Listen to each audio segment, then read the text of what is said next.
So I think I'll start this video by saying, Konami, donut eating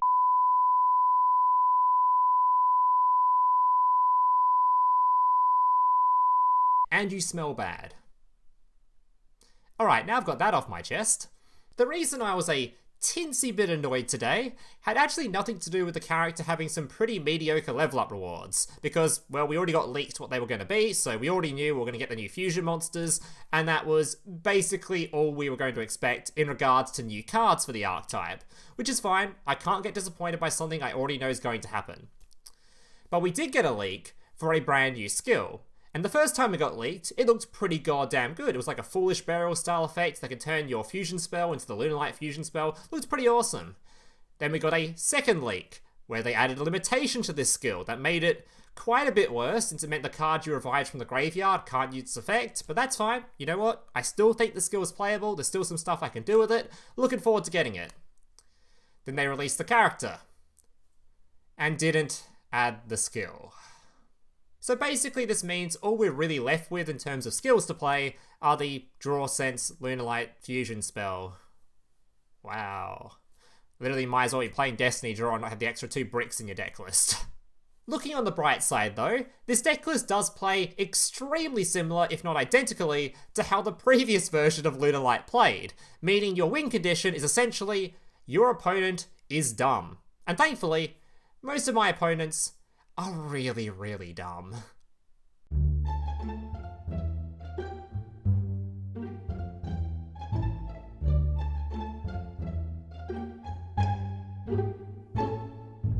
So here's today's deck list. Now just a reminder before I get to the deck list, if you guys are enjoying today's video and want to see more content just like this in the future, especially if you're a returning viewer, so apparently about 35% of you watching this or even subscribed to the channel, means 65% of you haven't even clicked that sub button yet. So if you guys are enjoying this kind of content, want to see more videos just like this in the future from me, remember to leave a like on this video and consider subscribing to the channel down below.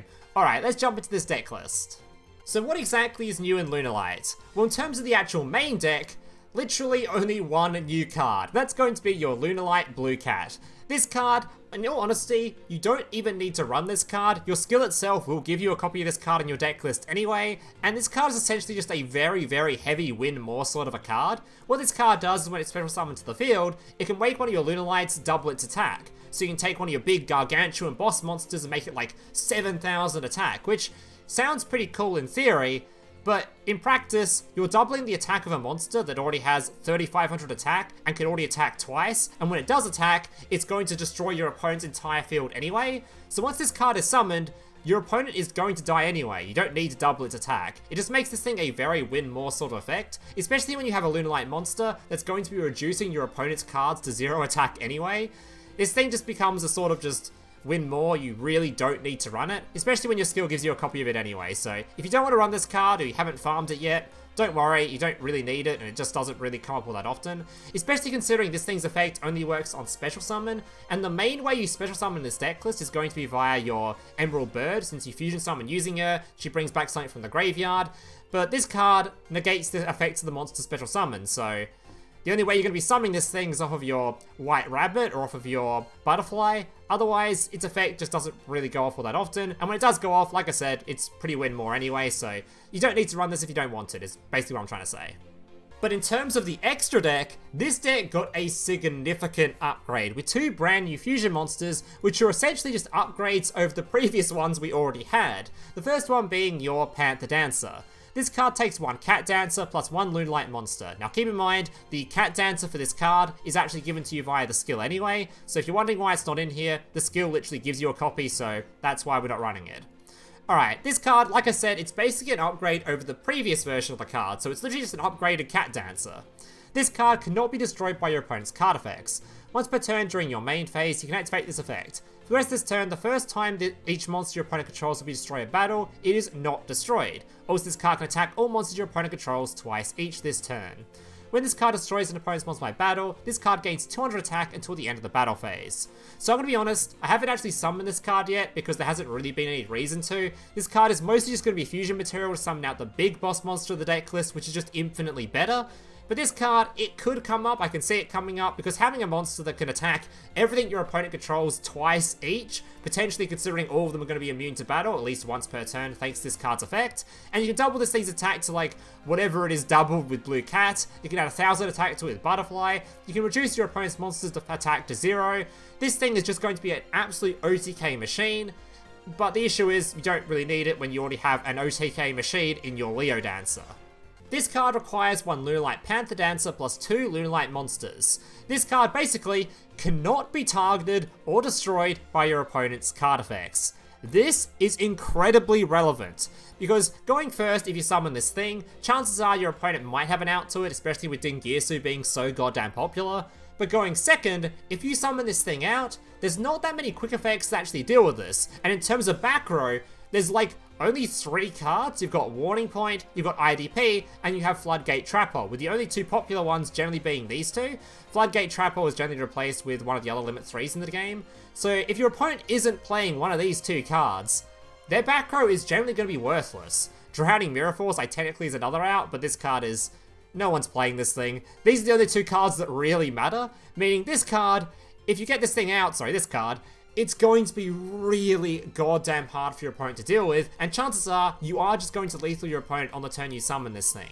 The main weakness is, like I said, if you're going first, summoning this thing as your boss monster really isn't all that viable with things like Dingirsu being around, because they are going to be able to just remove this thing with non-target removal, which is pretty standard in terms of the extra deck for most deck lists. On top of that, this card has a couple of other effects. This card can make a second attack during each battle phase. And keep in mind, this thing already has 3,500 attack, it's potentially doubled, it's potentially got 1,000 attack added on top of that, and it's got one of your opponent's monsters potentially reduced to 0 as well. So this thing, it's going to be lethaling your opponent most of the time. Also, once per turn at the end of the damage step, if this card attacked a monster, you can destroy all special summon monsters your opponent controls. So you swing this thing into your opponent's monster, it has less than like 3,000 attack or something, you do 500 damage to him, then you wipe your opponent's entire field, and you still can attack again with another 3,500 attack. So even without all those damage boosts or attack buffs that these cards can give you, you're still going to be lethaling your opponent. This card is absolutely incredible, and thankfully, it's quite easy to summon. So to summon this thing, we have Lunalight Fusion. Now this card, for you guys that don't know, is basically a very standard polymerization with a twist. If your opponent has an extra deck monster on the field, you can use a card from your deck or extra deck as part of the fusion summon. So basically summoning this thing out becomes incredibly easy, because if you just have your opponent has an extra deck monster on the field and you have 2 Lunalight monsters in hand, all of a sudden, you can just use your Panther Dancer from the extra deck, your 2 Lunalight monsters in hand, and there it is. You just slam this dude straight on the field. So this card is an incredibly easy summon. Same with this thing, just as long as your opponent has a card on the field. This leads into the big downside of the deck list. This is basically how you're going to win. You need your opponent to have stuff on the field. If your opponent has nothing on the field, well, yeah. That's mostly why this deck list isn't probably going to do well in any kind of tournament play, because if your opponent knows what you're playing, they know how the deck list functions, it's pretty easily played around. Most of the time you just don't summon something on the extra deck on your first turn, you don't sort of put anything in attack position, generally some pretty basic stuff that just prevents Lunalight from being able to win.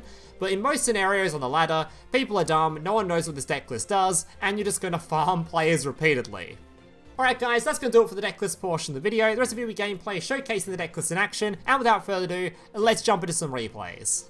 Alright, so today I've got, I think, 5 replays to share with you guys, all of which were pretty goddamn good. And if you're wondering about things like win rates and stuff with this decklist, it felt pretty goddamn good, because like I said, people on ladder, they're not the brightest, no one really knows how to play around this decklist, so you can farm pretty goddamn easily. I know I've got at least 1 rank up with this decklist. I think I played 9 games with this exact list. I only lost 2 of those, so that's a pretty good showing for the deck list going 7-2. So, alright, let's get into it. Alright, so first of all, starting with an okay hand and thankfully going second. If you're going second, you're absolutely good to go. As long as you're against a deck list that summons a extra deck monster, which thankfully this guy did. If this guy didn't summon an extra deck monster and just set his normal back row, it would be completely fine. Well, potentially. There are things this decklist can do against decks that don't summon extra deck monsters, but it's generally going to be a lot weaker. Alright, he gets rid of the card in my hand because he's a bit of a rude cunt. Anyway, moving on. Lunalight Fusion could be summoning out my Lunalight Leo Dancer.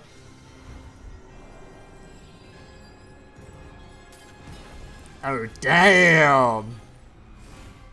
Wait, this animation's sick. It goes on forever. God damn. Alright, summoning him out. Non-targeting.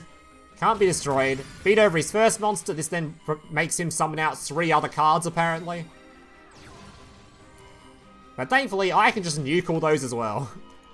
Get that shit out of my face. No lethal, but he's got nothing left. Alright. But he is going to be able to make a lot of, generate a lot of resources with the cards he had in hand. Now, what you guys don't see is at this point, he sat here for a good, like, 40 seconds or something, just waiting, because he didn't know, he apparently just has no out to this card, or doesn't have an out in his deck list. Not that I know what out he could potentially have in the extra deck, but he had, like, nothing. He needs a non-target, non-destruction out. He just didn't have shit. I guess you could use, that Utopia card that gets, like, whatever amount of attack it gets, like 5,000 attack or something. But if he doesn't have it, well, unlucky, I guess. Alright, activating my Butterfly and Graveyard to special summon this card, which can now double the attack of this dude, making him 7k. He proceeds to then build yet another wall, but for some reason summons this card in attack position. Oh no, that was a mistake. And he's gone. Alright, outside air, a bit struggling on that one. Alright, moving on. Every time I see that art type and see that one card, I just remind me of the Assassin's Creed character. I assume everyone else is as well. I can't be the only one. That might even be how you pronounce its name. Anyway, moving on. Alright, next up we have a, I think, Dark Magician player? I think? Yeah. Okay, this is a very historical matchup, by the way, because Dark Magician historically gets heavily countered by specifically Lunalight. Or it used to. And they have like an attack buff card in hand now that can sort of beat over things. But the old variants where you're just trying to use Circle to banish things, doesn't, it's a targeting effect. Your deck doesn't care about targeting effects, so I'm like, alright, sure. Also, for some reason he used this card, which is meant to be a quick effect during his turn. Typical Dark Magician players, I guess. Inside Dark Cavalry. Alright. And summoning out my Triceratops during his turn, because he summoned 3 monsters. This card, by the way, for you guys that don't know, it's your main way to survive going first, because you can basically just pass the turn if you have this card in your hand. If your opponent summons 3 monsters, you can then special summon this card from your hand, or you can special summon this card basically any point during your opponent's turn, once they've summoned 3 monsters. And it's got 2800 defense, and it's unaffected by your opponent's card effects, so you'll see in some other replays, I'm pretty sure. But basically, you summon this thing whenever your opponent tries to swing into you, and you just protect yourself from dying. Or you wait for your opponent to swing in with a monster that has less defense than this, or less attack than this, and you'll summon this thing in defense, make it so your opponent has to cancel that attack, swing in with their bigger card, and generally that's enough to save you. Alright. Allure of Darkness can be drawing 2, banishing a dark monster. Fire Formation, searching for my Emerald Bird. Lunalight Fusion, summoning out my big boy. I'm very impressed with this animation, though. The character release might have been pretty shitty, but goddamn, this animation's good. That mask break is fantastic. Alright, summoning him out. Activating the Emerald Bird to summon back this card. Literally does nothing, by the way. This thing's effect is negated, I'm pretty sure. Yeah, it's literally negated. So my opponent uses a negate on it anyway, because typical non-reader over here.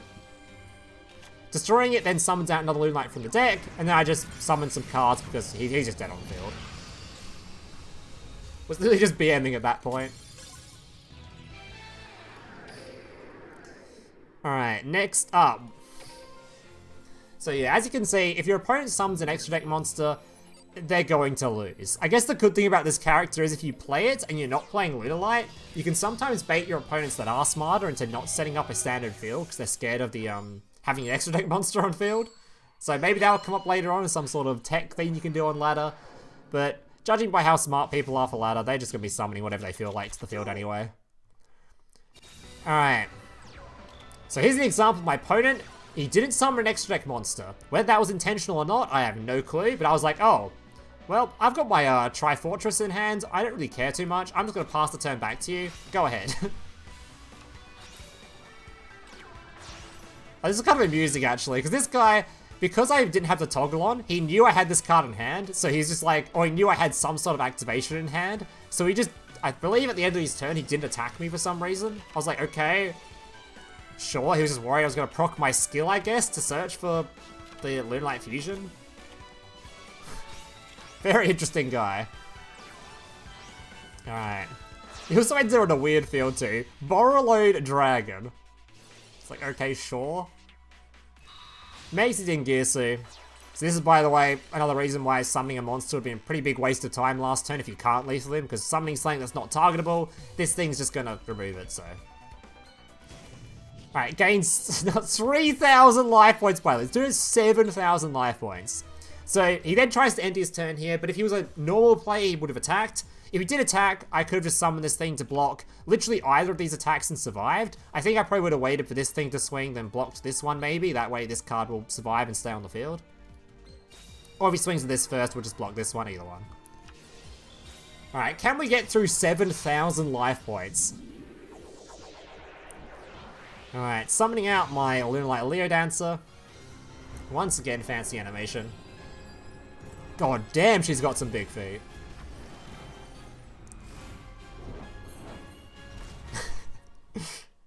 Alright. Crimson Fox reducing to 0. He tries to needle sealing me. I'm like, okay. Yeah, good one, bro. Cards immune to destruction, by the way. Alright, special summoning the Cat Dancer using the purple butterfly.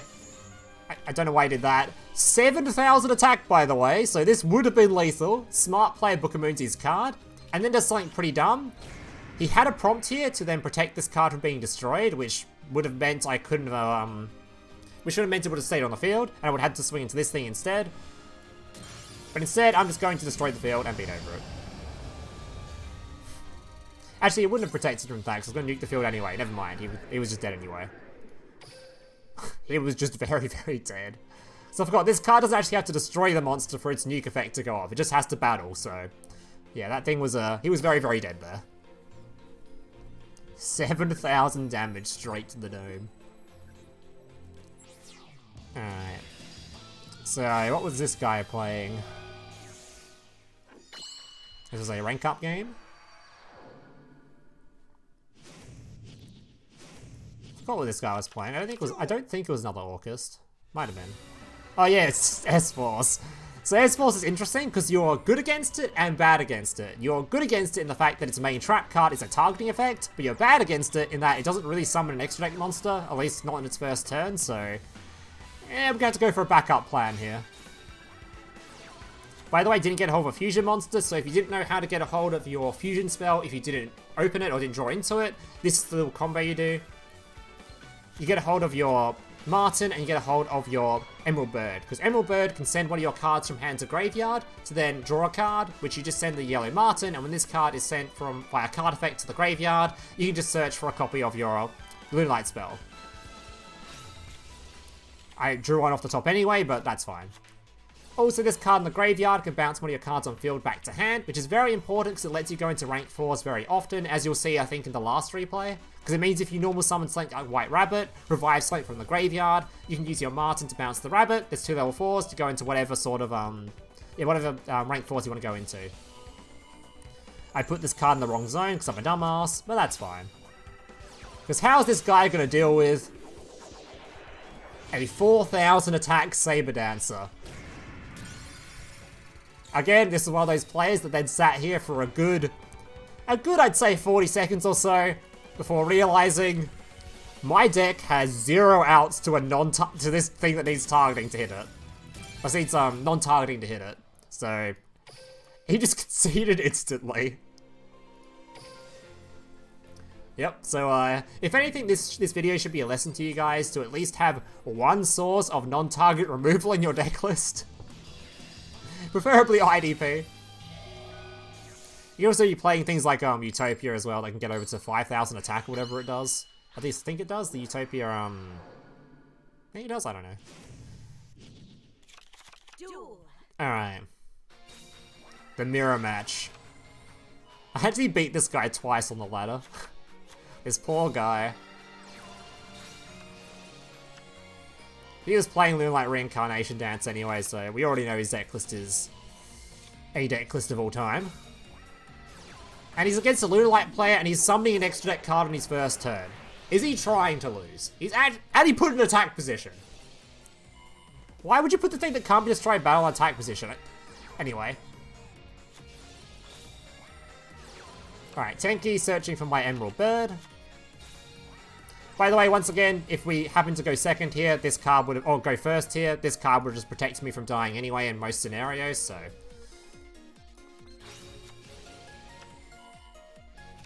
So I just realized only now, going to this final replay, I've shown no going second replay, or going first replays, at least I don't think I did. And if I did, I don't remember them. But yeah, basically, trust me, if you draw this card, you're good going first. Otherwise, your plan going first is to, I don't know, somehow make a rank 4, or somehow set up a an untargetable monster and just pray your opponent doesn't have an out to it. Generally, this deck is a going second deck. It's going to be way better going second than going first. But if you happen to hit your Trifortress, you basically pass your first turn anyway against 99% of decks, so it doesn't really matter. Alright, so once again, showing the same combo as I showed earlier. Going to do a Lunalight Fusion. Summoning out my Leo Dancer. I also realized during this replay I didn't show off the back row removal guy either. Yeah, because the little guy that can summon back from graveyard can also target your opponent's back row and move it based on Lunalights on field, so just realized I didn't even show that guy. Alright, reviving back from graveyard, 2 level 4s. Gonna end on a copy of my Evilswarm Nightmare, just in case my opponent somehow gets through the turn, because I'm pretty sure this card is non-target flipping face down, which is pretty good versus Lunalight. But he's just dead on field anyway, so doesn't matter. Alright guys, that's gonna do it for today's replays. Hope you guys enjoyed them. If you did, leave a like, subscribe, all that kind of stuff. And yeah, hope to see you guys in the next one. Laters. Hey, big brother, can I watch SpongeBob? Shut up, Mokuba. I'm busy flagging YouTube videos to compensate for the fact that I have an extremely small penis. Oh.